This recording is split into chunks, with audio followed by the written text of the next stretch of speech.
नमस्कार दोस्तों, स्वागत है आपका अपने YouTube channel maker of modern teacher पर। तो कैसे हैं आप सब? आशा है आप सब अच्छे होंगे। आज हम लोग उपस्थित हैं नवोदित भारतीय समाज में शिक्षा और शिक्षक, यानी कि आपका फाउंडेशन 1 पेपर जो है, इसके सारे इम्पोर्टेंट क्वेश्चन के एक ही वीडियो में नोट के साथ। जितने भी इम्पोर्टेंट क्वेश्चन बन सकते हैं जो आपको झारखंड ईएलटीटी की परीक्षा में वर्ष 2021 में पूछे जाने की संभावनाएं प्रबल है, उनके सारे प्रश्नों के उत्तर आपको एक ही वीडियो में यहाँ उपलब्ध होंगे। तो ध्यान पूर्वक देखिए। चलिए ज़्यादा देर न करते हुए हम शुरू करते हैं। नवोदित भारतीय समाज में शिक्षा और शिक्षक का पहला सवाल है, शिक्षा का अर्थ, परिभाषा, प्रकृति, स्वरूप व उद्देश्य। एक प्रारूप का निर्माण करेंगे, उसमें लिखेंगे शिक्षा का परिचय एवं अर्थ, दूसरा शिक्षा की परिभाषाएं, तीसरा शिक्षा की प्रकृति, चौथा शिक्षा का स्वरूप और फिर शिक्षा के उद्देश्य। देखिए, सबसे पहले हम लिखेंगे शिक्षा का परिचय एवं अर्थ। यहाँ मैंने अपने मन से शुरू किया है, अपने अनुभव के आधार पे, कि यह कहना अतिशयोक्ति नहीं होगी कि शिक्षा के संबंध में विभिन्न व्यक्तियों की विभिन्न अवधारणाएं होती हैं। व्यक्ति की जैसी अवधारणा होती है, शिक्षा के प्रति उसका दृष्टिकोण भी वैसा ही होता है। परंतु सार्वभौमिक तौर पर कहा जाए तो सभी व्यक्ति यह मानते हैं कि शिक्षा का अर्थ है व्यक्ति के अंदर छिपी हुई प्रतिभा को बाहर निकालना। शिक्षा का मूल अर्थ क्या हुआ? व्यक्ति के अंदर छिपी हुई प्रतिभा को बाहर निकालना। शिक्षा वह साधन है जिसके द्वारा कोई भी समाज अपनी संस्कृति, परंपरा, रीति रिवाज, नियम कानूनों को एक पीढ़ी से दूसरी पीढ़ी तक हस्तांतरित करता है, जिससे समाज का विकास हो सके। शिक्षा में क्या होता है कि शिक्षा यह साधन है जिसके द्वारा समाज की एक पीढ़ी से दूसरी पीढ़ी तक परंपराओं को हस्तांतरित किया जाता है। शाब्दिक तौर पर कहा जाए तो शिक्षा के अंग्रेजी शब्द एजुकेशन का पर्याय है। शिक्षा अंग्रेजी के एजुकेशन का पर्याय है, जिसका अर्थ है एजुकेशन को यदि हम दो भागों में तोड़ कर देखें तो ई और ड्यूको। ई का अर्थ है बाहर निकालना और ड्यूको का अर्थ है नेतृत्व करना। इस प्रकार हम कह सकते हैं कि एजुकेशन या शिक्षा कुछ दिनों या कुछ वर्षों नहीं बल्कि जीवन पर्यंत चलने वाली प्रक्रिया है। शिक्षा क्या है? जीवन पर्यंत चलने वाली प्रक्रिया जो एजुकेशन यानी कि ई और ड्यूको से मिलकर बना है, जिसका अर्थ है बाहर निकालना और नेतृत्व करना। महात्मा गांधी के अनुसार शिक्षा की परिभाषा दे रहे हैं कि महात्मा गांधी के अनुसार शिक्षा व्यक्ति और बालक के भीतर छिपी सर्वोत्तम शक्ति को बाहर निकालने से है, जो शारीरिक, मानसिक व आध्यात्मिक क्षेत्र से है। शिक्षा क्या है? व्यक्ति और बालक के शरीर के भीतर छिपी सर्वोत्तम प्रतिभा को बाहर निकालने से है, जो शारीरिक, मानसिक और आध्यात्मिक क्षेत्र से है। ब्राउन महोदय के अनुसार शिक्षा वह प्रक्रिया है जिसके द्वारा व्यक्ति के व्यवहार में परिवर्तन किया जाता है। शिक्षा क्या है? शिक्षा ऐसी प्रक्रिया है जिसके द्वारा व्यक्ति के व्यवहार में परिवर्तन किया जाता है। जॉन डीवी के अनुसार शिक्षा मनुष्य की उन सभी योग्यताओं का विकास है जिसके द्वारा वह अपने वातावरण पर नियंत्रण करने की क्षमता प्राप्त करता है। शिक्षा व्यक्ति की उन सभी योग्यताओं का विकास है जिसके द्वारा वह अपने वातावरण पर नियंत्रण करने की क्षमता प्राप्त करता है। मैकेंजी के अनुसार संकुचित अर्थ में शिक्षा से तात्पर्य हमारी शक्तियों के विकास व सुधार के लिए चेतना पूर्वक किए गए प्रयासों से है। संकुचित अर्थ में यदि कहा जाए तो शिक्षा का अर्थ हो गया कि हमारी शक्तियों का विकास है और सुधार के लिए चेतना पूर्वक किए गए प्रयास। व्यापक अर्थों में शिक्षा किसी समाज में चलने वाली, निरंतर चलने वाली सामाजिक प्रक्रिया है। कैसी? निरंतर चलने वाली सामाजिक प्रक्रिया जिसके द्वारा मनुष्य की जन्मजात शक्तियों का विकास उसके ज्ञान, कौशल, व्यवहार में परिवर्तन करते हुए की जाती है, जिससे वह सभ्य व योग्य तथा जिम्मेदार नागरिक बन सके। तो ये शिक्षा की परिभाषाओं को हमने देखा अलग अलग रूपों में। अब हम शिक्षा की प्रकृति व प्रकार पर चर्चा करते हैं। एडम स्मिथ के अनुसार शिक्षा एक द्विमुखी प्रक्रिया है। कैसी? द्विमुखी, जिसमें एक ओर शिक्षक तथा दूसरी ओर शिक्षार्थी होते हैं। एक ओर शिक्षक होते हैं और दूसरी ओर शिक्षार्थी होते हैं। देखिए यहाँ डायग्राम बनाकर मैंने समझाया, यह एक सक्रिय प्रक्रिया है। जॉन डीवी के अनुसार शिक्षा एक त्रिमुखी प्रक्रिया है। यहाँ शिक्षक व शिक्षार्थी के अलावा तीसरा अवयव पाठ्यक्रम है, जो समाज व वातावरण पर आधारित होता है। जिसे देखिए डायग्राम में शिक्षक, पाठ्यक्रम और विद्यार्थी, यह हो गया जॉन डीवी के अनुसार त्रिमुखी प्रक्रिया। अन्य विद्वानों के अनुसार शिक्षा एक बहुमुखी प्रक्रिया है। शिक्षा के स्वरूप पर चर्चा करते हैं तो सबसे पहले विज्ञान के रूप में शिक्षा। सबसे पहले विज्ञान के रूप में। क्यों विज्ञान का रूप है इसका? पहला नंबर, इसमें व्यवस्थित व योजनाबद्ध ज्ञान प्रदान किया जाता है। इसमें व्यवस्थित व योजनाबद्ध ज्ञान प्रदान किया जाता है। दूसरा, इसमें व्यापकता है। क्या है? व्यापकता। तीसरा, इसमें अनुभवों के आधार पर ज्ञान मिलता है। चौथा, यह निरीक्षण तथा परीक्षण पर आधारित है। पांचवा, यह कारण तथा परिणाम की व्याख्या करता है। तो यह हमने देखा शिक्षा का स्वरूप विज्ञान के रूप में। आगे है कला के रूप में। शिक्षा व्यवहारिक है। शिक्षा क्या है? व्यवहारिक है। दूसरा नंबर है कि यह सृजनात्मकता प्रदान करती है, यानी कि क्रिएटिविटी। आप में रचनात्मकता, संरचनात्मकता, सृजनात्मकता प्रदान करती है। यह निरंतर अभ्यास द्वारा सुधार प्रदान करता है। क्या प्रदान करता है? निरंतर अभ्यास द्वारा सुधार प्रदान करता है। यह व्यक्तिगत कुशलता पर आधारित है। क्या है? यह व्यक्तिगत कुशलता पर आधारित है। आगे है शिक्षा कला तथा विज्ञान दोनों है। शिक्षा का स्वरूप कलात्मक एवं वैज्ञानिक दोनों है, क्योंकि जहाँ एक ओर इसमें विषय विशेष का क्रमबद्ध व व्यवस्थित ज्ञान मिलता है, वहीं दूसरी ओर शिक्षा कला के रूप में इच्छित परिणामों को प्राप्त करने हेतु प्रयत्न करता है।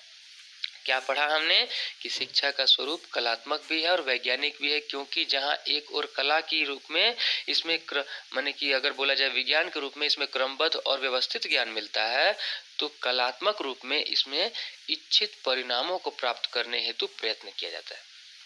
अब शिक्षा के उद्देश्य। नेल्सन मंडेला का कथन है कि शिक्षा ऐसा सशक्त हथियार है जो दुनिया को बदल सकती है, या जिससे आप दुनिया बदल सकते हैं।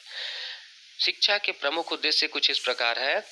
पहला नंबर, शिक्षा मनुष्य को उसके भावी जीवन की तैयारी में सहायक है। दूसरा नंबर, शिक्षा समाज व संस्कृति के संरक्षण व संवर्धन में सहायक है। भावी जीवन यानी कि फ्यूचर, आपके आने वाले आगे के जीवन की तैयारी में सहायक है। शिक्षा समाज व संस्कृति के संरक्षण व संवर्धन में सहायक है। कैसे? संस्कृति व समाज के संरक्षण में। तीसरा, शिक्षा व्यक्ति की जन्मजात प्रतिभा को विकसित करने में सहायता देती है। चौथा, शिक्षा व्यक्ति को आजीविका का साधन उपलब्ध कराती है। क्या उपलब्ध कराती है? आजीविका का साधन। पांचवा, शिक्षा मनुष्य का बौद्धिक, चारित्रिक व नैतिक विकास करती है। कैसा विकास? बौद्धिक, चारित्रिक व नैतिक विकास। शिक्षा व्यक्ति को सभ्य व जिम्मेदार नागरिक बनाती है। शिक्षा व्यक्ति को वातावरण, समाज तथा जीवन के प्रत्येक क्षेत्र में समायोजन करना सिखाती है। और आठवां, शिक्षा व्यक्ति को सर्वांगीण विकास करती है।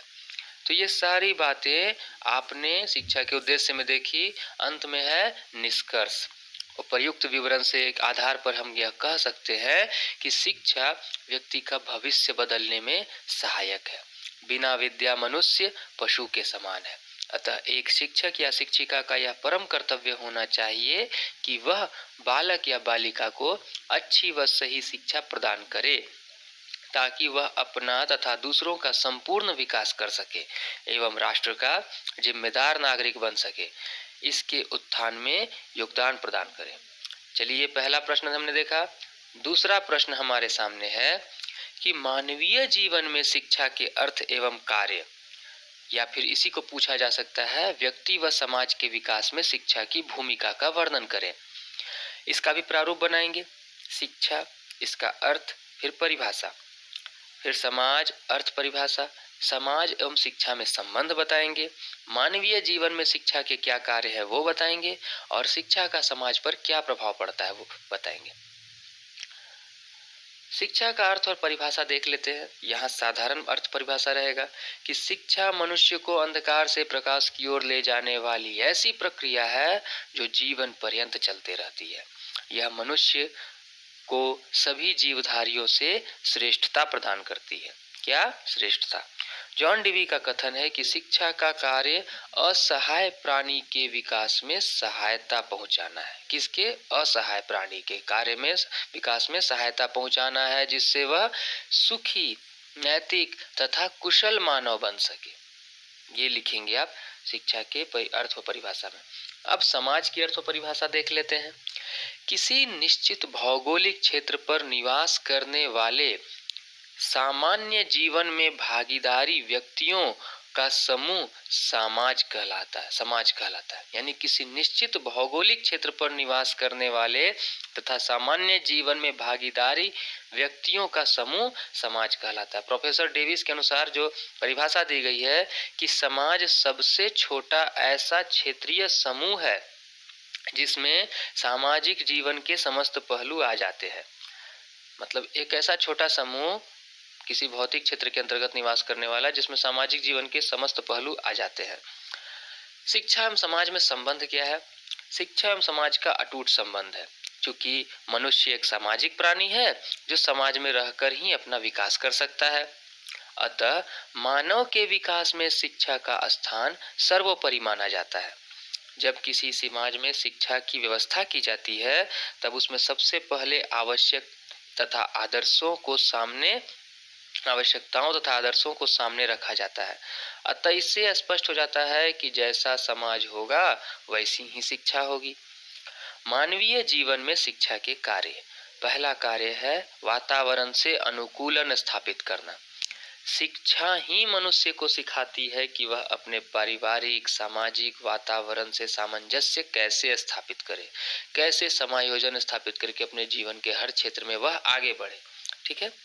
दूसरा, मानव को सभ्य बनाना। मूल प्रकृति से मनुष्य भी पशु ही है। अगर कहा जाए तो जन्मजात रूप में हम में भी पशुता शामिल है। यह शिक्षा ही है जो मानव को सभ्यता प्रदान करती है ताकि वह अपने संवेगों पर नियंत्रण पा सके। क्या पा सके? नियंत्रण। किस पर? संवेगों पर। तीसरा है आवश्यकताओं की पूर्ति करना।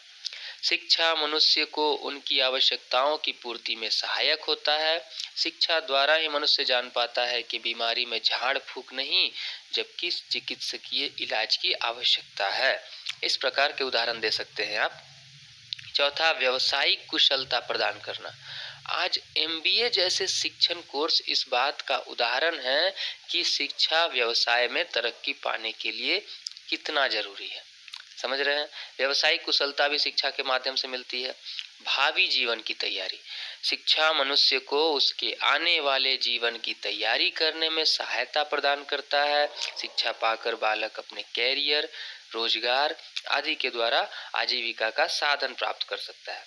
संपूर्ण व्यक्तित्व के विकास में सहायक। शिक्षा मनुष्य के अंदर समायोजन की शक्ति का विकास करती है जिसके द्वारा उसके व्यक्तित्व का विकास होता है तथा वह अपने आकर्षक व्यक्तित्व, मधुर वाणी, सौम्य व्यवहार द्वारा किसी को भी आकर्षित कर लेता है। समझ रहे हैं? ठीक। अगला है 7 नंबर, जन्मजात शक्तियों के विकास में सहायक। शिक्षा यानी एजुकेशन अपने नाम के अनुकूल बच्चे के अंदर छिपी प्रतिभा को बाहर निकालती है तथा सही शिक्षा पाकर वह बालक अपनी जन्मजात शक्तियों का विकास कर पाता है। जैसे आज जितने भी खिलाड़ी या किसी भी क्षेत्र में जो प्रसिद्ध व्यक्तित्व है वो इसके उदाहरण है। अगर हम बात करें शिक्षा का समाज पर क्या प्रभाव पड़ता है तो ये है कि सामाजिक भावना की जागृति। शिक्षा के माध्यम से ही हर समाज के अंदर रहने वाले लोगों की भावनाओं को समझते हैं और उनकी कदर करते हैं। दूसरा है सामाजिक धरोहरों का संरक्षण। शिक्षा के माध्यम से संस्कृति व परंपरा एक पीढ़ी से दूसरी पीढ़ी तक हस्तांतरित होते रहती है जिससे सामाजिक धरोहरों का संरक्षण तथा संवर्धन होता है। क्या होता है? संरक्षण तथा संवर्धन। अगला है कि समाज का आर्थिक विकास। शिक्षा के द्वारा बालक विभिन्न प्रकार के व्यावसायिक उद्योगों का प्रशिक्षण प्राप्त करता है। इस प्रकार वह आर्थिक रूप से सशक्त बनता है तथा समाज के विकास में अपना योगदान देता है। तो ये है कि समाज का आर्थिक विकास कैसे करती है शिक्षा। आगे है समाज का राजनीतिक विकास। समाज के द्वारा ही मानव समाज की विभिन्न राजनीतिक प्रणालियों के संबंध में सीख पाता है तथा अपने अधिकारों और कर्तव्यों को जान पाता है। 5वां नंबर है सामाजिक नियंत्रण। सामाजिक नियंत्रण के लिए शिक्षा का होना परम आवश्यक है, क्योंकि अगर व्यक्ति शिक्षित होता है तो समाज में हो रहे गलत कार्यों को नियंत्रित कर पाता है। समझे? सामाजिक सुधार में सहायक। शिक्षा व्यक्ति को सही गलत की जानकारी देती है, जिसके द्वारा वह समाज की कुरीतियों जैसे बाल विवाह, लिंग भेद, जाति प्रथा, दहेज प्रथा आदि को समाप्त कर सामाजिक सुधार करता है। और फिर सामाजिक एकता में सहायक। शिक्षा व्यक्ति को अपने एवं समाज के विकास की ओर प्रेरित करता है, जिससे उसमें विश्व बंधुत्व एवं वसुधैव कुटुंबकम जैसी भावनाएं विकसित होती हैं तथा समाज का विकास होता है। तो ये हमने देखा कि व्यक्ति एवं समाज के विकास में शिक्षा की भूमिका। अगला प्रश्न हम देख रहे हैं, जॉन डीवी के अनुसार शिक्षा, या इसी को पूछा जा सकता है कि प्रयोजनवादी शिक्षा से आप क्या समझते हैं। तो प्रयोजनवाद का परिचय, जॉन डीवी का परिचय, जॉन डीवी का शिक्षा दर्शन, जॉन डीवी के अनुसार प्रयोजनवादी शिक्षण के उद्देश्य, फिर प्रयोजनवादी शिक्षक व विद्यार्थी, प्रयोजनवादी पाठ्यक्रम और प्रयोजनवादी मूल्यांकन। छोटे छोटे वीडियोस में हम छोटी छोटी बातों के साथ इन पूरे चैप्टर्स को क्लियर करते चल रहे हैं। प्रयोजनवाद का परिचय। प्रयोजनवादी विचारधारा इस संसार को नियत या निश्चित नहीं मानती है। प्रयोजनवादी का कहना है कोई भी चीज हमेशा के लिए नहीं होती है। उनके अनुसार इस संसार का निर्माण अभी भी हो रहा है, ये डेवलपिंग मोड में है। अतः कोई भी मूल्य या नियम शाश्वत नहीं होते हैं, वे देश व काल तथा लोगों के साथ साथ परिवर्तित होते रहते हैं। अतः शिक्षा भी वैसी ही होती है। समझे? विलियम जेम्स के अनुसार प्रयोजनवाद मन का एक स्वभाव है, एक अभिवृत्ति है। ये विचारों की प्रकृति तथा सत्य का एक सिद्धांत भी है। अंत में वह सद्वस्तु के विषय में एक सिद्धांत भी है। यह किनका कथन है? विलियम जेम्स का। जॉन डीवी का संक्षिप्त परिचय। जॉन डीवी को प्रयोजनवादी विचारधारा का विचारक माना जाता है। इनका जन्म 1859 में अमेरिका में हुआ था। इन्होंने वारमोंट यूनिवर्सिटी से बीए दर्शन शास्त्र की परीक्षा उत्तीर्ण की। फिर शिकागो विश्वविद्यालय में कई वर्षों तक प्रोफेसर रहे। इन्होंने कहाँ से अपनी परीक्षा उत्तीर्ण की? वारमोंट यूनिवर्सिटी से बीए दर्शन शास्त्र किए और फिर शिकागो में कई वर्ष तक प्रोफेसर रहे। वहाँ पर इन्होंने प्रोग्रेसिव स्कूल खोला। इन्होंने करके सीखो का सिद्धांत प्रयोग किया। इनके 6 बच्चे थे जिन्हें सिखाने के लिए ये अक्सर कई प्रयोग करते थे। इनका निधन 1952 ईस्वी में हो गया। तो अब है कि जॉन डीवी का शिक्षा दर्शन। हम अगर बात करें तो जॉन डीवी के अनुसार शिक्षा अनुभवों की सतत श्रृंखला है। क्या है? अनुभवों की सतत श्रृंखला जो निर्माण द्वारा प्राप्त किया जाता है। वह व्यक्ति की समस्त क्षमताओं का विकास करता है, जो उनके अपने वातावरण को नियंत्रित एवं अपनी संभावनाओं को पूर्ण करने के योग्य बनाए जाते हैं। शिक्षा क्या है? शिक्षा अनुभव की सतत श्रृंखला है जो निर्माण के द्वारा प्राप्त की जाती है। ध्यान रखिए, निर्माण के द्वारा जो अनुभव मिलते हैं उनको इस श्रृंखला को ही शिक्षा कहा गया है। वह व्यक्ति की समस्त क्षमताओं का विकास करता है और उसको अपने वातावरण को नियंत्रण एवं अपनी संभावनाओं को पूर्ण करने के योग्य बनाता है। प्रयोजनवादी शिक्षा के उद्देश्यों की चर्चा कर लें तो सामाजिक कुशलता तथा क्षमताओं को महत्व देना, ये प्रयोजनवादी शिक्षा का पहला उद्देश्य है। लोकतांत्रिक जीवन में शिक्षा को प्राथमिकता देना, बालकों में गतिशीलता का विकास करना। गतिशीलता यानी कि हमेशा निरंतर आप आगे बढ़ते रहो। नेतृत्व के गुणों का विकास करना, कार्य कौशलों का विकास करना, ये सब प्रयोजनवादी शिक्षा के उद्देश्य कहलाते हैं। अब प्रयोजनवादी शिक्षा के पाठ्यक्रम देख लेते हैं। तो प्रयोजनवादियों के अनुसार पाठ्यक्रम का निर्माण के लिए कुछ प्रमुख सिद्धांतों का प्रयोग किया जाता है। जैसे पहला, उपयोगिता का सिद्धांत, यानी कि पाठ्यक्रम ऐसा होना चाहिए जो उसके जीवन में उपयोगी हो। दूसरा, रुचि का सिद्धांत, पाठ्यक्रम ऐसा हो जिसमें बच्चे की रुचि को ध्यान में रखा जाए। तीसरा, अनुभव का सिद्धांत, शिक्षक या मनुष्य अपने अनुभवों को बच्चों के साथ साझा करे। चौथा, एकीकरण का सिद्धांत। अगला है कि प्रयोजनवादियों के अनुसार शिक्षक व विद्यार्थी कैसे होने चाहिए। शिक्षक की भूमिका एक निर्देशक व सलाहकार के रूप में होती है। क्या होती है? निर्देशक व सलाहकार। शिक्षक बालकों में सृजनात्मक गुणों का विकास करता है। शिक्षक छात्रों की सामूहिक क्रिया को बढ़ावा देता है। शिक्षक बच्चों में नेतृत्व क्षमता के विकास करते हैं। तो आप यहाँ देख रहे हैं कि शिक्षक को एक गाइड के रूप में रखा गया है, मार्गदर्शक के रूप में रखा गया है। केंद्र में यहाँ बच्चे को रखा जा रहा है जिसका विकास होना है। प्रयोजनवादी शिक्षा का हम अगर मूल्यांकन कर लें तो इसके गुणों की चर्चा करते हैं। पहला नंबर है कि यह योजना पद्धति के आधार पर बल देता है, ठीक है ना। बालक को महत्व देता है। तीसरा है क्रिया पर बल देता है। चौथा है व्यवहारिक जीवन में विश्वास रखता है। पांचवा है सामाजिक व लोकतांत्रिक शिक्षा प्रदान करता है, ठीक है। अब इसके दोष, यानी कि पूर्व निर्धारित सत्य का विरोध करना, पहले से जो सत्य चले आ रहे हैं उनका विरोध, आध्यात्मिक गुणों को न मानना, बौद्धिकता का विरोध करना, और अगला है पाठ्यक्रम निर्माण में कठिनाइयां आती हैं इसमें।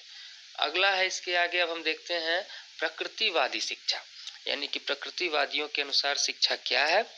तो पहले इसका परिचय, फिर अर्थ, फिर उसकी विशेषताएं, फिर उसकी शिक्षण पद्धति, फिर प्रकृतिवादी शिक्षक, और फिर उसमें अनुशासन, और फिर अंत में मूल्यांकन को जान लेंगे। शुरू करते हैं परिचय से। जॉयसे के अनुसार प्रकृतिवाद वह विचारधारा है जिसकी प्रमुख विशेषता है आध्यात्मिकता।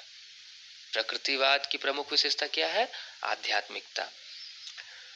आध्यात्मिकता को स्वीकार करना अथवा प्रकृति एवं मनुष्य के दार्शनिक चिंतन में उन बातों को स्थान देना जो हमारे अनुभवों से परे नहीं है, यानी कि जो हमारे अनुभवों के द्वारा हमें ज्ञान हासिल हुए हैं उन्हीं बातों को पहले स्थान देना। अर्थ है कि शिक्षा में प्रकृतिवाद का अर्थ ऐसी शिक्षा व्यवस्था से है जिससे बालक अपनी प्रकृति के अनुसार विकसित होता है। कैसा? बालक अपनी प्रकृति के अनुसार विकसित होता है। प्रकृतिवाद को शिक्षा के क्षेत्र में प्रारंभ करने का श्रेय बेकन तथा कमेनियस को जाता है। किसको जाता है? बेकन तथा कमेनियस को। परंतु रूसो ने इस आंदोलन को चरम तक पहुंचाया। कहा जाता है कि बेकन और कमेनियस को प्रकृतिवाद का जनक माना जाता है, परंतु रूसो ने इसे चरम शिखर तक पहुंचाया। प्रकृति शब्द के दो अर्थ हैं, प्रकृति यानी भौतिक प्रकृति, और दूसरा है बालक की प्रकृति।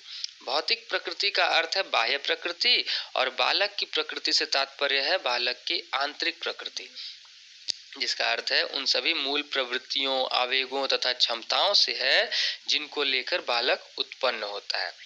तो ठीक है, ये हमने देखा कि प्रकृति का परिचय और अर्थ। अब प्रकृतिवादी शिक्षा की क्या क्या विशेषताएं हैं?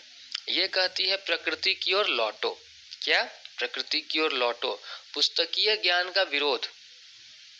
एक हमारे स्वामी दयानंद सरस्वती का नारा था, वेदों की ओर लौटो। प्रकृतिवाद कहेंगे प्रकृति की ओर लौटो, पुस्तकीय ज्ञान का विरोध करो। प्रगतिवादी विचारधारा के समर्थक, ये क्या बोल रहे? प्रगतिवादी विचारधारा के समर्थक। बाल केंद्रित शिक्षा व्यवस्था है इसमें, और बालकों को स्वतंत्र रूप से शिक्षण, इन सभी बातों पर जोर दिया गया है। यहाँ इंद्रियों के विकास पर अत्यधिक बल दिया जाता है। प्रकृतिवादी की शिक्षण पद्धति को जानते हैं। प्रकृतिवाद ने प्राचीन शिक्षण पद्धतियों का विरोध करते हुए नई शिक्षण पद्धतियों का विकास, जो अनुभव द्वारा सीखी जाती हैं, किया है। इसमें नंबर 1 है करके सीखना, लर्निंग बाय डूइंग मेथड।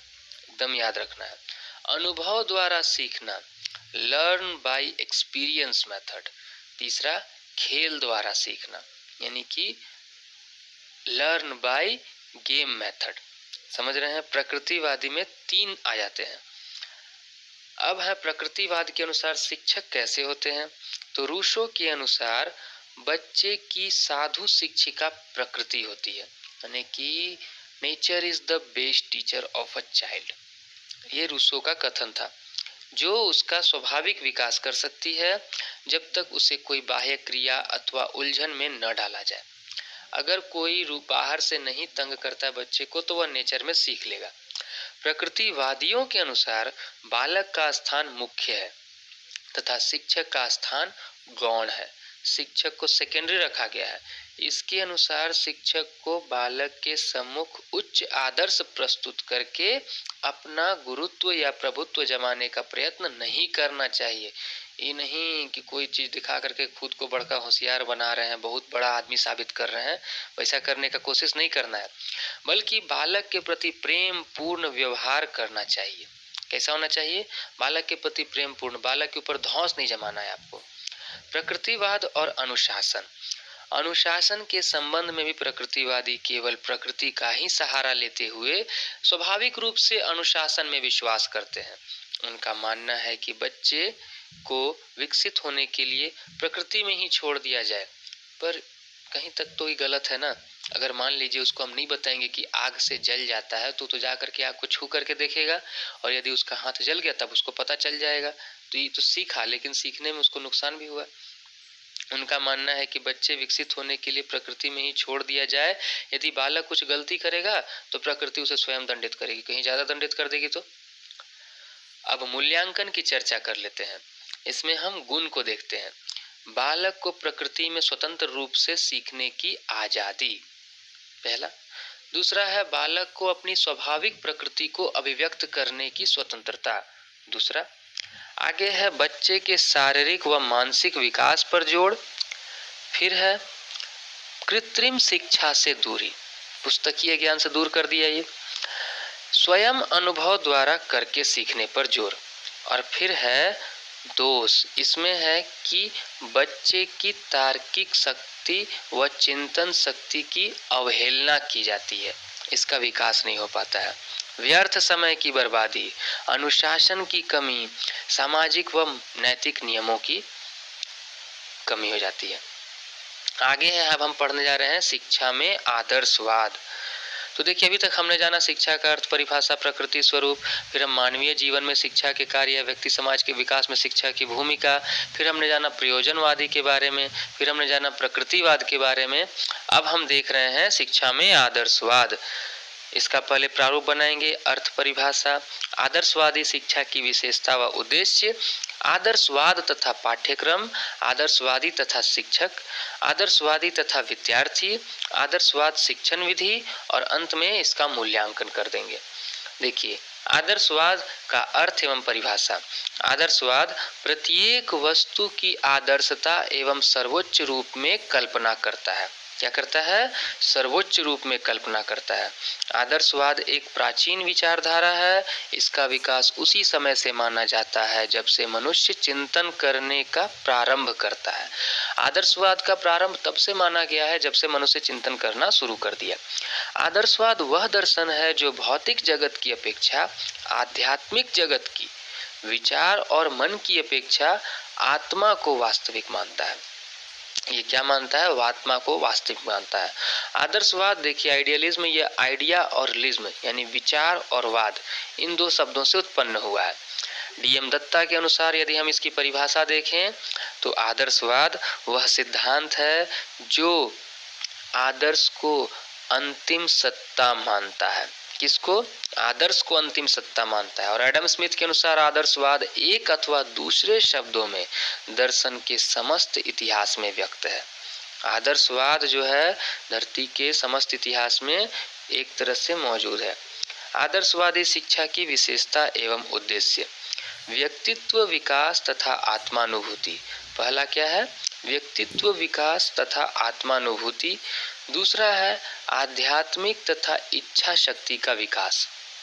आदर्शवादी शिक्षा में आध्यात्मिक तथा शिक्षा शक्ति का विकास किया जाता है। सत्यम शिवम सुंदरम की परिकल्पना, सार्वभौमिक शिक्षा पर जोर, मूल प्रकृति को आध्यात्मिक प्रकृति में बदलना। आदर्शवाद में मूल प्रकृति को आध्यात्मिक प्रकृति को में बदलने पर जोर दिया जाता है। पवित्र जीवन के लिए तैयारी करना, किस बात पर जोर देता है? पवित्र जीवन के लिए तैयारी करना। और अंत में आदर्शवादी शिक्षा की विशेषता एक है कि बालक की बुद्धि तथा शारीरिक शक्ति का विकास करना। किसका? बालक की बुद्धि तथा शारीरिक शक्ति का विकास करना। हम आगे देख लेते हैं आदर्शवादियों के अनुसार पाठ्यक्रम क्या होते हैं। तो प्लेटो के अनुसार आदर्शवाद का पाठ्यक्रम मनुष्य की प्रक्रियाओं में 3 प्रक्रियाओं में मुख्यतः विभक्त है। आदर्शवाद का पाठ्यक्रम मनुष्य की 3 प्रक्रियाओं में विभक्त है। बौद्धिक प्रक्रिया, कलात्मक प्रक्रिया और आपको नैतिक प्रक्रिया। बौद्धिक क्रियाओं के अंतर्गत आता है भाषा, साहित्य, इतिहास तथा भूगोल, गणित का बहुत जरा सा ज्ञान। भाषा, साहित्य, इतिहास तथा भूगोल हैं तो कला, संगीत और कविता। और नैतिक क्रियाओं के अंतर्गत धर्म, आध्यात्म ज्ञान और नीति शास्त्र। ये आपके आदर्शवाद के पाठ्यक्रम में है। अगर हम बात करते हैं कि हार्वर्ड के अनुसार आदर्शवादी पाठ्यक्रम में साहित्य, इतिहास, कला, कविता इत्यादि को स्थान दिया जाता है तथा यहाँ पाठ्यक्रम में विज्ञान की भूमिका को स्थान नहीं दिया जाता है। किसने कहा है? हार्वर्ड ने कहा है। आदर्शवाद के अनुसार विद्यालय ऐसे होने चाहिए जहाँ बच्चे उच्च आदर्श, सामाजिक तथा आध्यात्मिक मूल्यों को प्राप्त कर सकें। उच्च आदर्शों को, सामाजिक और आध्यात्मिक मूल्यों को प्राप्त कर सकें। अब हम आदर्शवादी तथा शिक्षक को जान लेते हैं। शिक्षक का व्यक्तित्व प्रभावशाली होना चाहिए। कैसा? प्रभावशाली होना चाहिए। शिक्षक में आध्यात्मिक गुण, आत्मगुण होने चाहिए। शिक्षक का चरित्र उत्तम होना चाहिए। शिक्षक का व्यवहार सहानुभूति पूर्ण होना चाहिए। शिक्षक में बालकों के प्रति दया, प्रेम, स्नेह का भाव होना चाहिए। तो ये आदर्शवादियों के अनुसार शिक्षक। अब आदर्शवाद तथा विद्यार्थी को हम समझते हैं।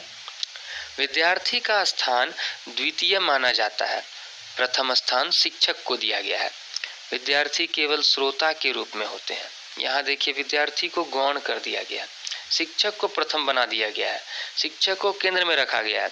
शिक्षक के आदेशों या निर्देशों का पालन करना होता है। आदर्शवादी के और विद्यार्थी क्या होते हैं कि कठोर नियम का पालन करना होता है। इन लोग पूरा एकदम साधु बना करके छोड़ेंगे। विद्यार्थियों को समान दृष्टि से देखा जाता है। अब किसी बोर्डिंग स्कूल में नहीं देखते हैं, बहुत कठोर नियम होते हैं, मिशनरी स्कूल में भी होते हैं।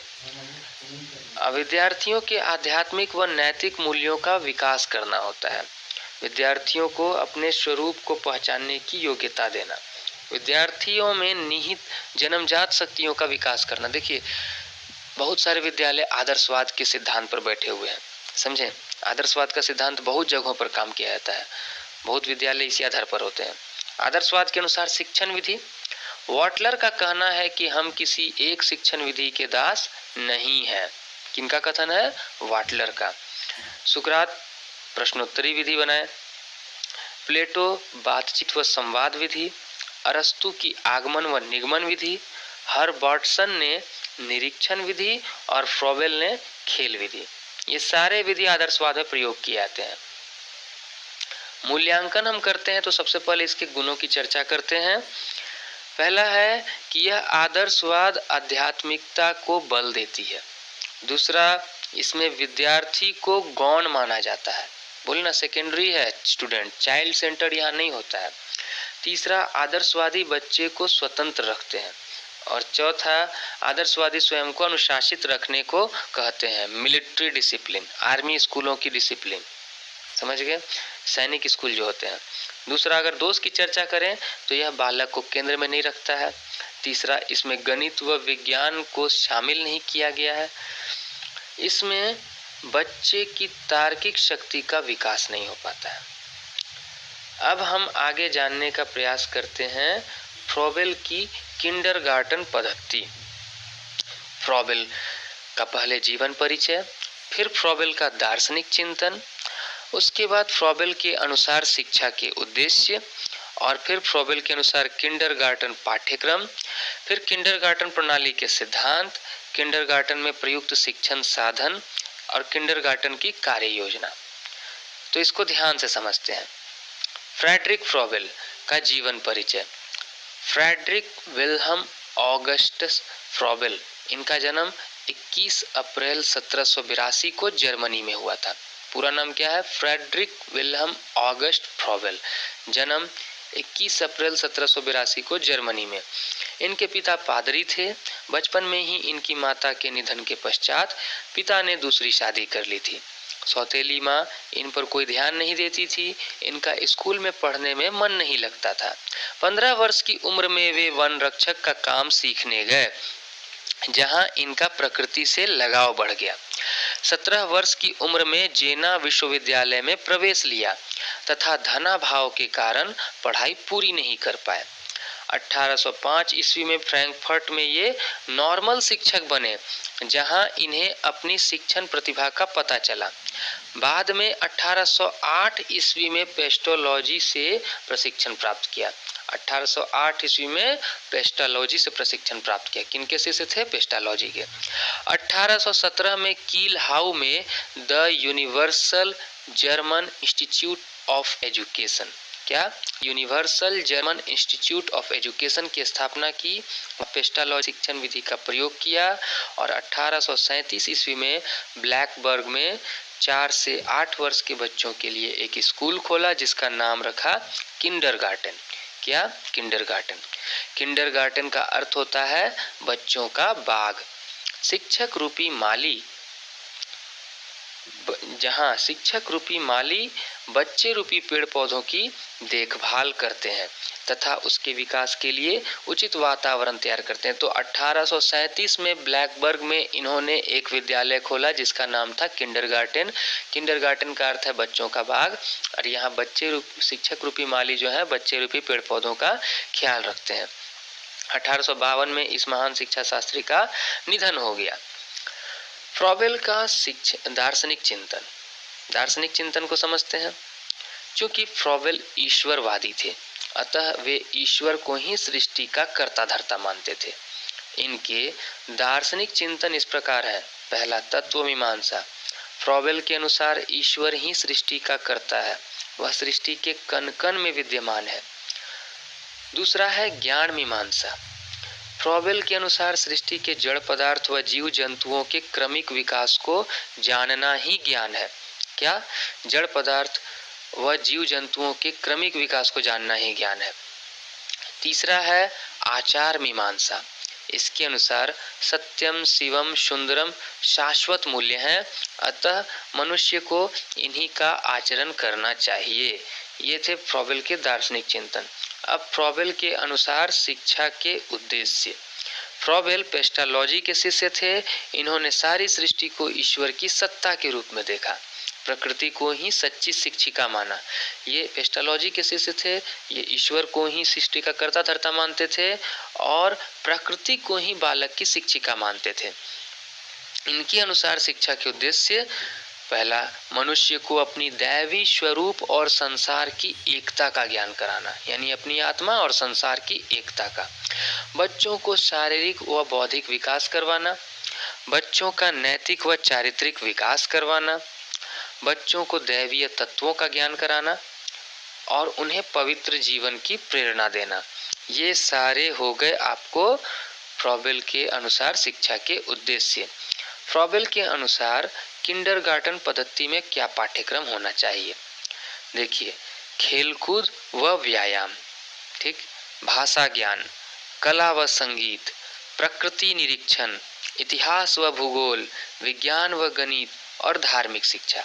क्या क्या है? खेलकूद, व्यायाम, भाषा ज्ञान, कला संगीत, प्रकृति निरीक्षण, इतिहास भूगोल, विज्ञान गणित और धार्मिक शिक्षा। अगला है किंडरगार्टन प्रणाली के सिद्धांत।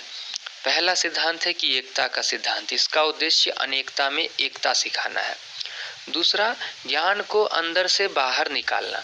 ज्ञान को बच्चों के ऊपर थोपना नहीं चाहिए, बल्कि ऐसा वातावरण विकसित करें कि बच्चे ज्ञान प्राप्ति के प्रति उत्सुक हों।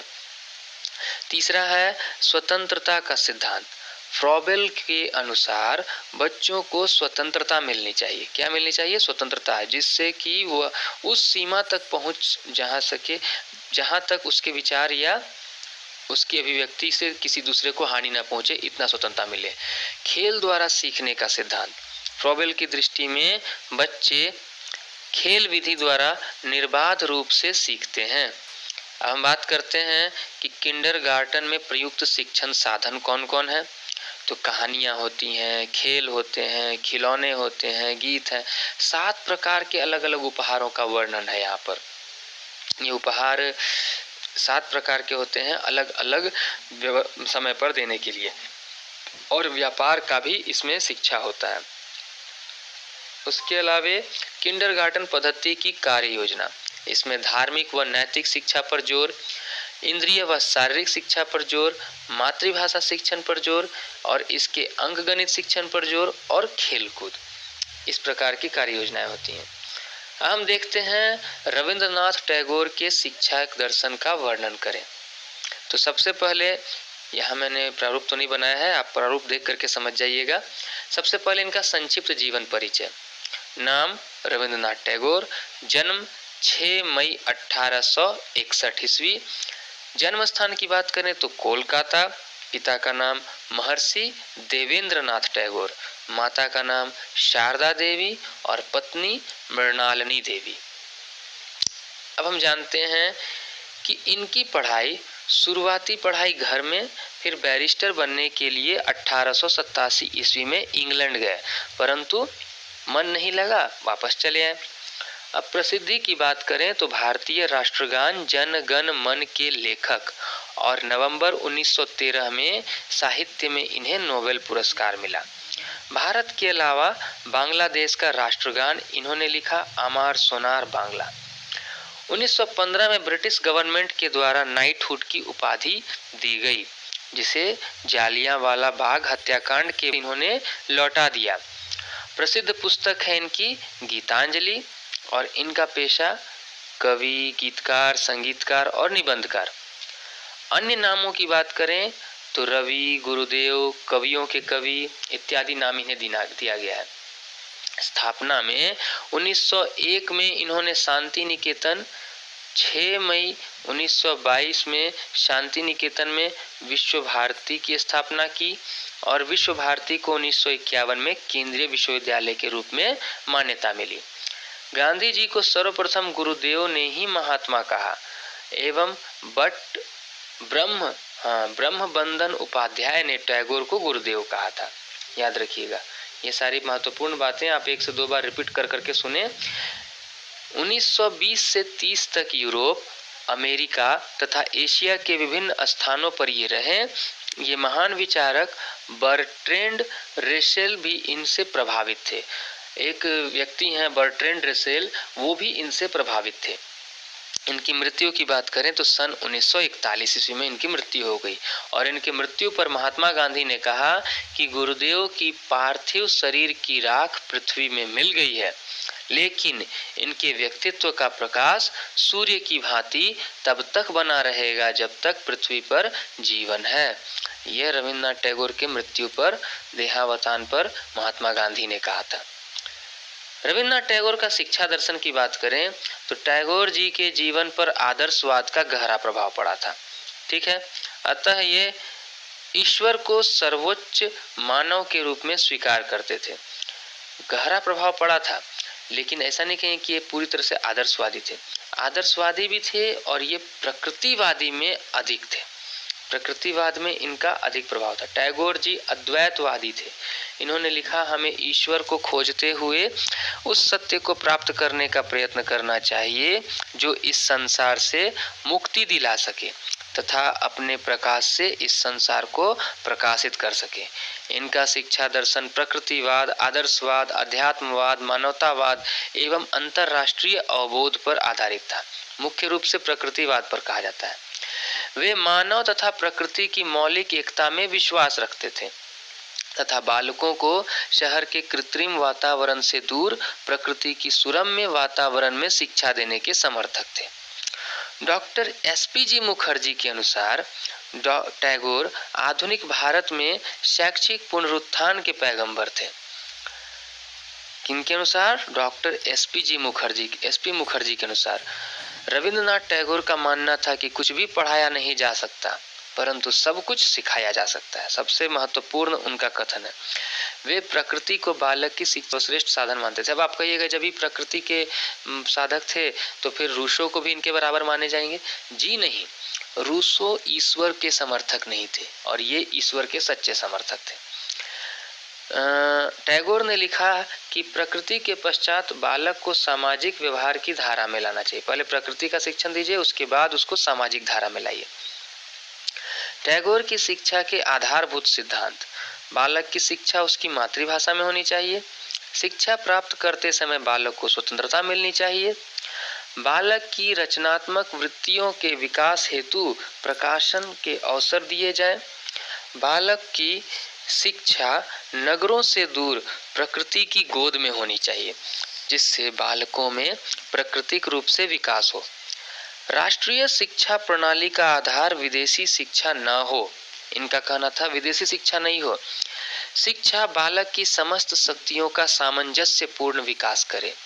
पाठ्यक्रम में भारतीय दर्शनों को शामिल करने पर, सामाजिक आदर्शों को शामिल करने पर इन्होंने जोर दिया था। शिक्षा बालक को पूर्ण मानव के रूप में विकसित करे, न कि केवल एक कृषक अथवा शिल्पी के रूप में। शिक्षकों को पुनर्जीवित, स्कूलों को पुनर्जीवित किया जाना चाहिए।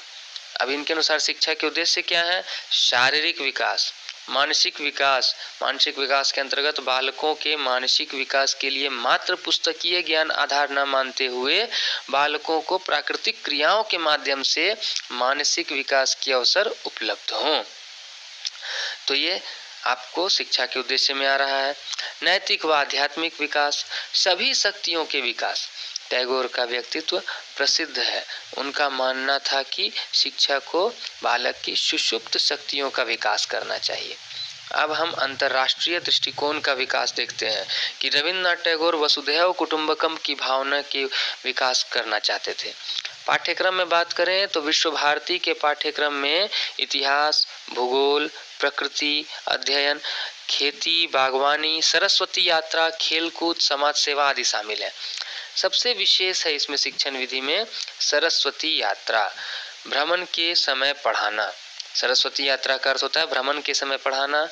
वाद विवाद या प्रश्नोत्तर विधि और क्रिया विधि को वे शिक्षण विधि में शामिल करते थे।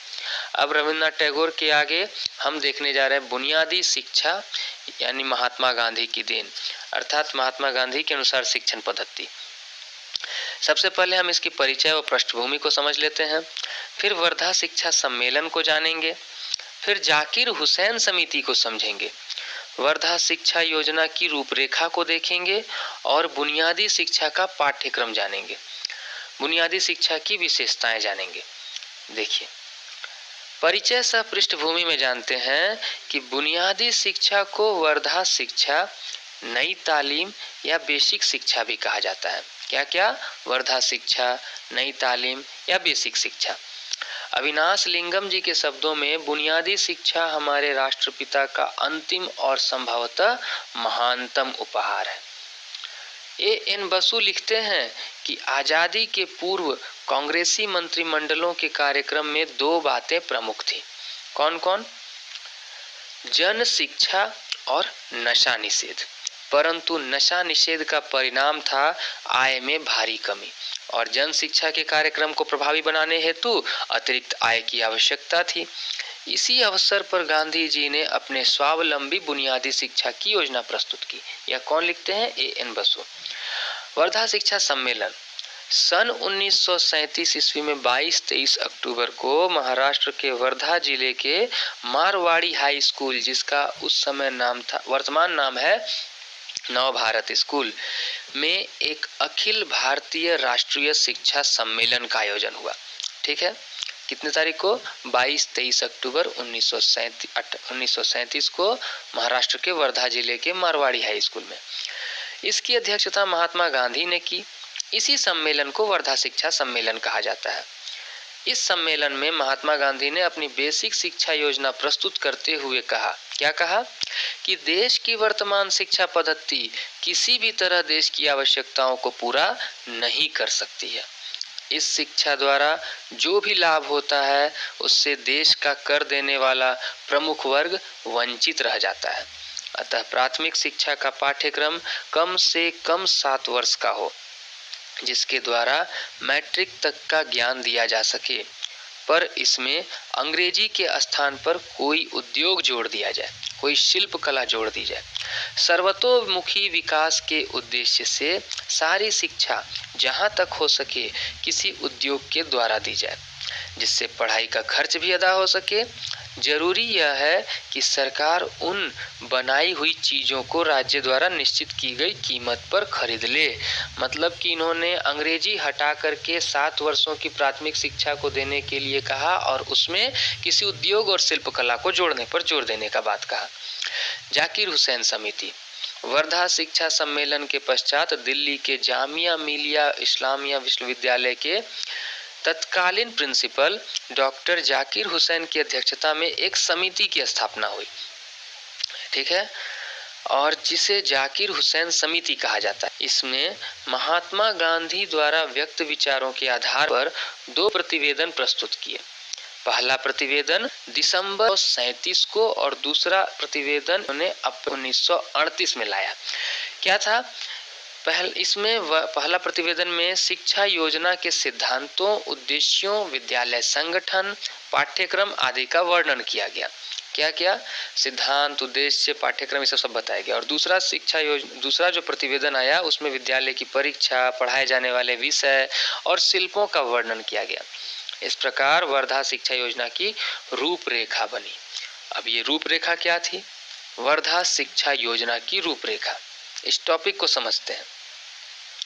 पहला नंबर है कि 7 से 14 वर्ष तक के बालक बालिकाओं को निःशुल्क एवं अनिवार्य शिक्षा मिले।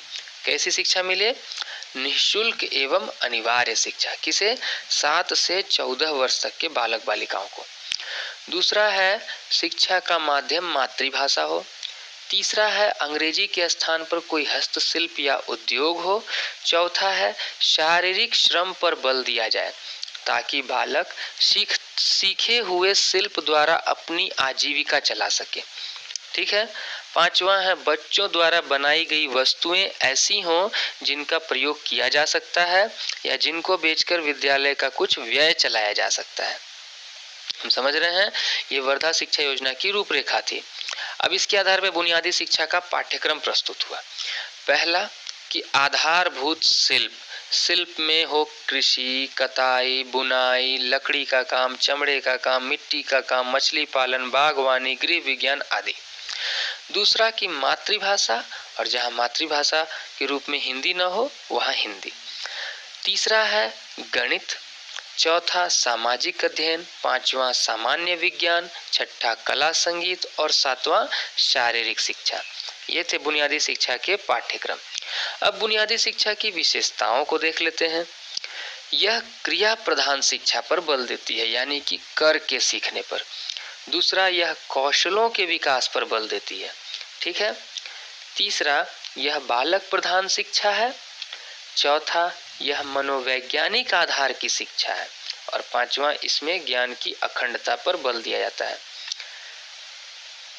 तो ये हमने देखा बुनियादी शिक्षा या महात्मा गांधी के अनुसार शिक्षा के क्या होना चाहिए, उद्देश्य, शिक्षा कैसी होनी चाहिए। इसमें आप गुण और दोष भी जोड़ सकते हैं। अब हम बात कर लेते हैं राष्ट्रीय शिक्षा नीति 1986। इस पे लॉन्ग क्वेश्चन और शॉर्ट क्वेश्चन दोनों बनाए जाते हैं। इसका भी एक छोटा प्रारूप सहित आपके सामने उत्तर प्रस्तुत किया मैंने। पहले परिचय, फिर राष्ट्रीय शिक्षा नीति 1986, फिर राष्ट्रीय शिक्षा नीति 1986 के दस्तावेज और फिर राष्ट्रीय शिक्षा नीति की विशेषताएं। परिचय हम समझते हैं। वह नीति जिसके द्वारा संपूर्ण राष्ट्र के शैक्षिक गतिविधियों को संचालित किया जाए, राष्ट्रीय शिक्षा नीति कहलाती है। क्या? वह नीति जिसके द्वारा राष्ट्र के संपूर्ण शैक्षिक गतिविधियों को संचालित किया जाता है। भारत में भी स्वतंत्रता के पहले से लेकर स्वतंत्रता प्राप्ति के बाद तक राष्ट्रीय शिक्षा नीतियों का निर्माण व उनकी समीक्षा होती रही है। जैसे कहा जाए तो 1947 में राधा कृष्णन आयोग, 1964 में राष्ट्रीय शिक्षा आयोग, इसी क्रम में एक विकास राष्ट्रीय शिक्षा नीति 1986, इसके पहले 1968 का दलजीत सिंह कोठारी का डीएस कोठारी शिक्षा नीति, वो भी याद होगा। आगे पढ़ते हैं 1992 में शामिल संशोधित नीति। आज नई राष्ट्रीय शिक्षा नीति 2020 भी लागू हो चुकी है, होने की सीमा पर है, कह सकते हैं लागू होने की सीमा पर है। हम जानने की कोशिश करते हैं राष्ट्रीय शिक्षा नीति 1986। स्वतंत्रता प्राप्ति के बाद 1968 की राष्ट्रीय शिक्षा नीति महत्वपूर्ण प्रतीक थी। कई राज्यों में 10+2+3 की शिक्षा प्रणाली लागू हो चुकी थी, परंतु 1977 की केंद्र सरकार ने 10+2+3 के स्थान पर 8+4+3 की प्रणाली को शुरू किया। फिर 1980 में पुनः पिछली सरकार के सत्ता में आते ही 1968 पुनः प्रभावी हो गया। इसी बीच श्रीमती इंदिरा गांधी जी की हत्या के बाद राजीव गांधी ने इस क्षेत्र में कई बदलाव करवाए। तत्पश्चात 1986 मई में केंद्रीय संसद में राष्ट्रीय शिक्षा नीति का मसौदा पेश हुआ। ठीक है, 1986 के मई में। फिर राष्ट्रीय शिक्षा नीति के दस्तावेज क्या है? राष्ट्रीय शिक्षा नीति लागू होने के कुछ माह बाद प्लान ऑफ एक्शन नामक दस्तावेज पेश हुआ, जिसके कुल 12 खंड है। ठीक, कितने खंड है? 12 खंड है। पहला है कि विभिन्न स्तरों पर शिक्षा का पुनर्गठन। इसके अंतर्गत पूर्व बाल्यकाल अवस्था, प्राथमिक, माध्यमिक व उच्च स्तरीय शिक्षा की व्यवस्था का वर्णन है, यानी कि हर एक स्टेज पर एजुकेशन का वर्णन है। ऑपरेशन ब्लैक बोर्ड, प्राथमिक कक्षाओं के वृद्धि के लिए, शिक्षण वृद्धि के लिए, और माध्यमिक शिक्षा हेतु नवोदय विद्यालय की व्यवस्था इसी उद्देश्य से की गई। दूसरा है उच्च शिक्षा। इसके अंतर्गत संपूर्ण राष्ट्र में कॉलेजों, महाविद्यालयों व विश्वविद्यालयों को खोलने की बात की गई है। अनेक अनुसंधान केंद्र व प्रशिक्षण केंद्रों को स्वीकृति दी गई है। तीसरा, तकनीकी व प्रबंध शिक्षा पर जोर दिया गया है। चौथा है शिक्षा व्यवस्था का दुरुस्तीकरण पर जोर करने दिया गया है। पांचवा है शैक्षिक विषय वस्तु व प्रक्रिया का नया स्वरूप। छठा देखते हैं अध्यापक व अध्यापक शिक्षा, यानी कि टीचर ट्रेनिंग। इसके अंतर्गत शिक्षकों के कार्य व वेतन संबंधी बातें लिखी हैं तथा उन्हें शिक्षण हेतु प्रशिक्षित करने के लिए एक अलग निकाय एनसीटीई की बात की गई है। यह भी 1986 की शिक्षा नीति में सामने आई। सातवीं है कि शिक्षा का प्रबंधन, यानी central advisory board of education का गठन इसी के तहत किया गया है, जिसका मुख्य काम रहेगा शिक्षा का प्रबंधन करना। उसके बाद है आपको 8वां नंबर, अंत में इसके संशोधन, समीक्षा व भविष्य के उद्देश्य की चर्चा की गई है। हम देखते हैं कि राष्ट्रीय शिक्षा नीति की क्या क्या विशेषताएं हैं। कि शिक्षा संरचना 10+2+3 के आधार पर रखी गई है। प्राथमिक शिक्षा 6 से 14 वर्ष तक निःशुल्क व अनिवार्य हो, इसकी बात की गई है। स्त्री शिक्षा को प्रोत्साहन में बल दिया गया है। अल्पसंख्यकों की शिक्षा पर बल दिया गया है। विकलांगों की शिक्षा हेतु विशेष प्रावधान किए गए हैं। उच्च माध्यमिक स्तर पर व्यावसायिक पाठ्यक्रम को शामिल किया गया है। कार्यानुभव शिक्षा की व्यवस्था की गई है। प्रौढ़ शिक्षा की व्यवस्था की गई है।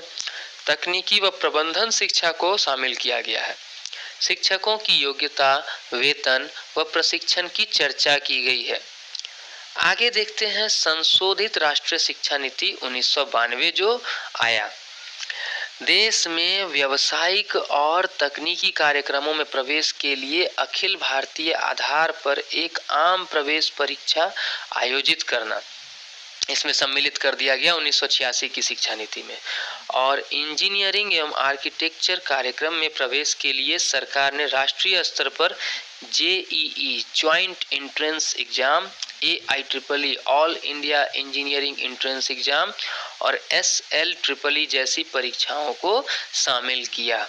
ये सब हमने देखा राष्ट्रीय शिक्षा नीति के तहत। अब हम थोड़ा देख लेते हैं राष्ट्रीय एकता के टॉपिक को। देखिए, राष्ट्रीय एकता टॉपिक प्रत्येक वर्ष पूछा जाता है, कभी लॉन्ग में तो कभी शॉर्ट में। मैंने यहाँ कुछ शॉर्ट में ही करके समझाने की कोशिश की है, ताकि इसको आप चाहे तो और लॉन्ग भी कर सकते हैं डिटेल से समझकर। इसका पहले परिचय है, फिर अर्थ है, फिर परिभाषा है, फिर राष्ट्रीय एकता के विकास में बाधक तत्व हैं, और फिर राष्ट्रीय एकता को सशक्त करने के उपाय। परिचय समझ लेते हैं। राष्ट्रीय एकता एक ऐसी भावना है जो राष्ट्र के सभी नागरिकों को एक सूत्र में बांधती है।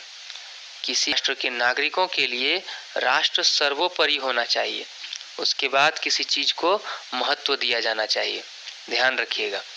अर्थ की बात करें तो किसी भी देश के सभी निवासियों के बीच सामूहिक एकता, भले ही सभी अलग अलग धर्म, भाषा, जाति, लिंग, वर्ण अथवा स्थान से संबंधित हो, इसी को हम राष्ट्रीय एकता कहते हैं। परिभाषा की चर्चा करें तो ब्रूवेकर के अनुसार राष्ट्रीय एकता साधारण रूप से देश प्रेम की अपेक्षा देशभक्ति के अधिक क्षेत्र की ओर संकेत करती है। समझे? राष्ट्रीयता में स्थान के संबंध के अलावा प्रजाति, भाषा, इतिहास, संस्कृति और परंपराओं के बीच संबंध आ जाते हैं। यानी कि सब कुछ मिलाकर के एक समझना राष्ट्रीय एकता कहलाता है। राष्ट्रीय एकता के विकास में बाधक तत्व कौन कौन से हैं? पहला है सांप्रदायिकता। विभिन्न धर्मों, संप्रदायों व जातियों के कारण राष्ट्रीयता की भावना को थोड़ा नुकसान होता है। इनके संस्कृति व विचार एक दूसरे से भिन्न होते हैं, यह सबसे बड़ा अंतर है। दूसरा, क्षेत्रीयता की भावना। स्थानीय निवासी अपने क्षेत्रों के प्रति लगाव रखते हैं तथा इस सीमा के बाहर के लोगों को वो बाहरी समझते। देखते हैं यहाँ ये बिहारी है, ये बंगाली है, ये झारखंडी है, ये उड़िया है, ये सारी भावनाएं जो है क्षेत्रीयता की भावना है। इसका प्रथम उद्भव लगभग आजादी के समय, देखिए इसका प्रभाव जो है ना, प्रथम आजादी के समय राज्यों के गठन के रूप में देखा जा सकता है। इसका प्रथम उद्भव कब हुआ था? आजादी के समय राज्यों के गठन के रूप में। 1956 में राज्य पुनर्गठन आयोग का निर्माण होता है। उसके बाद 1959 में आपको 1 नवंबर को निर्माण होता है आंध्र प्रदेश का, जो कि भाषाई आधार पे बनने वाला पहला राज्य था, और वो तेलंगाना को अपने में शामिल किए हुए था।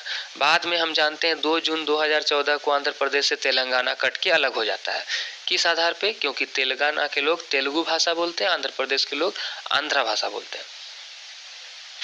आगे है भारतीय संस्कृति के प्रति उदासीनता।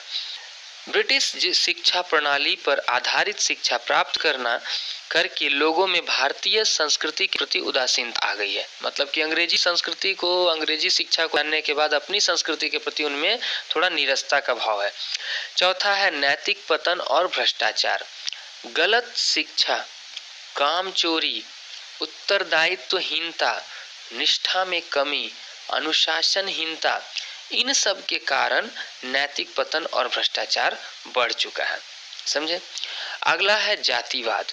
वर्तमान समय में जातिवाद राष्ट्रीयता के विकास में सबसे बड़ी बाधा के रूप में, सबसे बुरी चीज के रूप में समाज में व्याप्त है।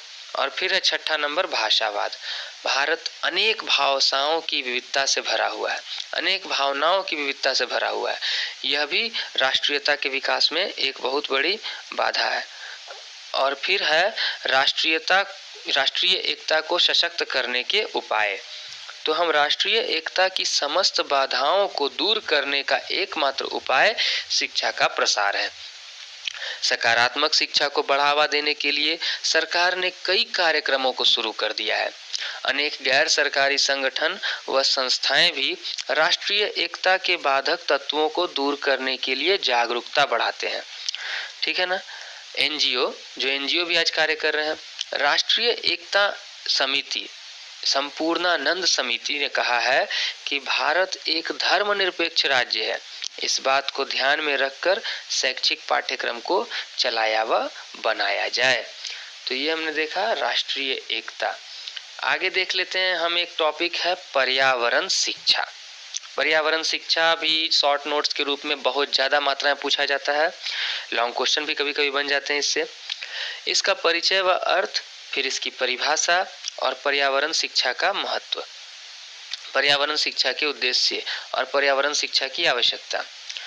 पर्यावरण का अर्थ होता है परिजोड़ आवरण, अर्थात हमारे चारों ओर का वातावरण। परि मतलब चारों ओर, आवरण मतलब ढका हुआ। हम जिससे चारों ओर से ढके हुए हैं वही हमारा पर्यावरण है। पर्यावरण शिक्षा वस्तुतः पर्यावरण या विश्व के संबंध में दी जाने वाली शिक्षा है। उद्देश्य क्या है? ताकि हम मनुष्य इससे संबंधित समस्याओं से अवगत होकर इनके हल निकाल सकें। परिभाषा की बात करें तो यूनेस्को की फिनिक्स नेशनल कमीशन के अनुसार पर्यावरण शिक्षा पर्यावरण के उद्देश्यों को प्राप्त करने का एक साधन है। क्या है? पर्यावरण शिक्षा पर्यावरण के उद्देश्यों को प्राप्त करने का एक साधन है। पर्यावरण शिक्षा किसी विद्या या विषय की अलग शाखा नहीं है। इसे जीवन पर्यंत संपूर्ण शिक्षा के अंतर्गत चलाया जाना चाहिए। समझ में आया? जीवन पर्यंत संपूर्ण शिक्षा के अंतर्गत पर्यावरण शिक्षा प्रमुख प्रयोजन, इसका प्रमुख प्रयोजन नागरिकों को अपने अधिकारों दायित्वों में पर्यावरण के बारे में जागरूक करना, प्रबंध व सुरक्षा के संबंध में जागरूक करना है। समझ में आया कि पर्यावरण शिक्षा क्या? पर्यावरण शिक्षा के पर्यावरण शिक्षा के कुछ पहला नंबर, लोगों को पर्यावरण के बारे में सत्य और तथ्यात्मक जानकारी देना। ठीक, लोगों को पर्यावरण के बारे में सत्य और तथ्यात्मक जानकारी देना। दूसरा है जानकारी के आधार पर संभावित कारणों का पता लगाना। तीसरा है समस्याओं का हल खोजना। चौथा है पर्यावरण संरक्षण सुरक्षा तथा सुधार के कार्यों की जानकारी देना।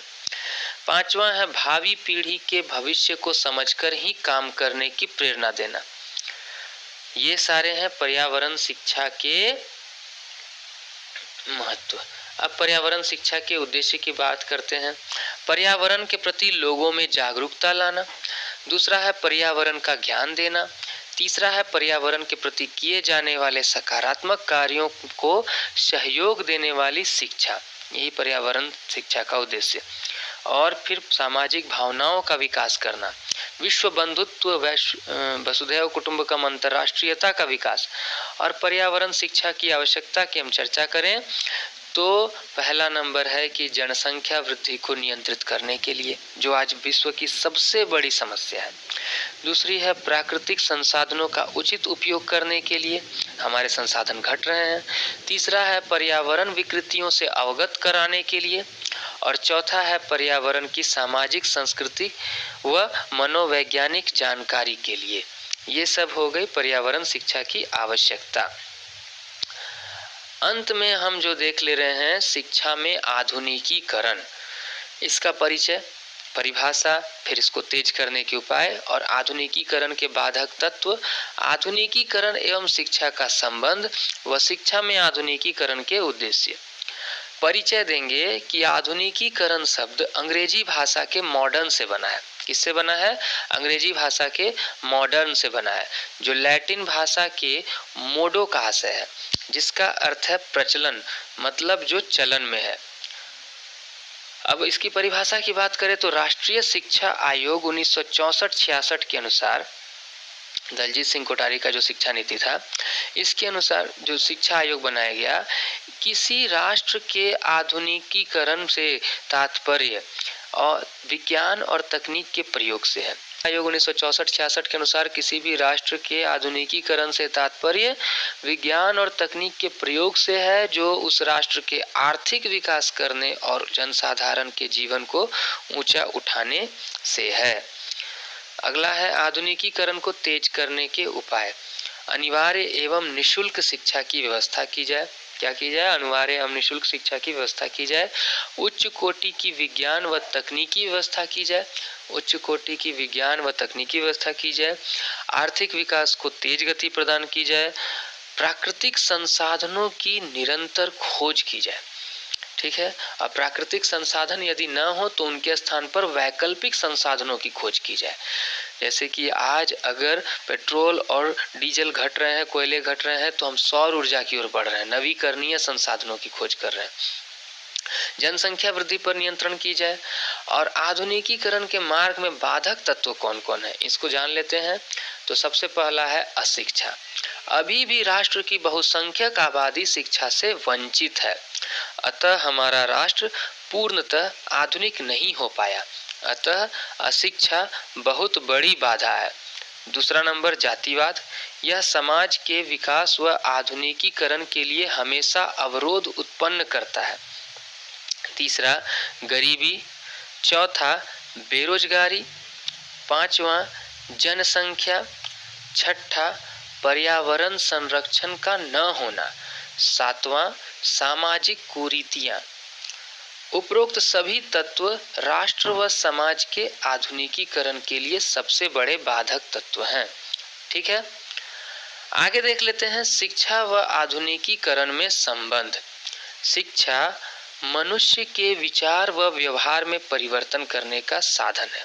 क्या है? मनुष्य के विचार व व्यवहार में परिवर्तन करने का साधन। आधुनिकीकरण के लिए जो आवश्यक तत्व हैं वो सीधे तौर पर शिक्षा से संबंधित है। जैसे 10 वर्षीय अनिवार्य व निःशुल्क शिक्षा की व्यवस्था, यह क्यों की गई है? यह आधुनिकीकरण को आपके विचार व व्यवहार में शामिल करने के लिए।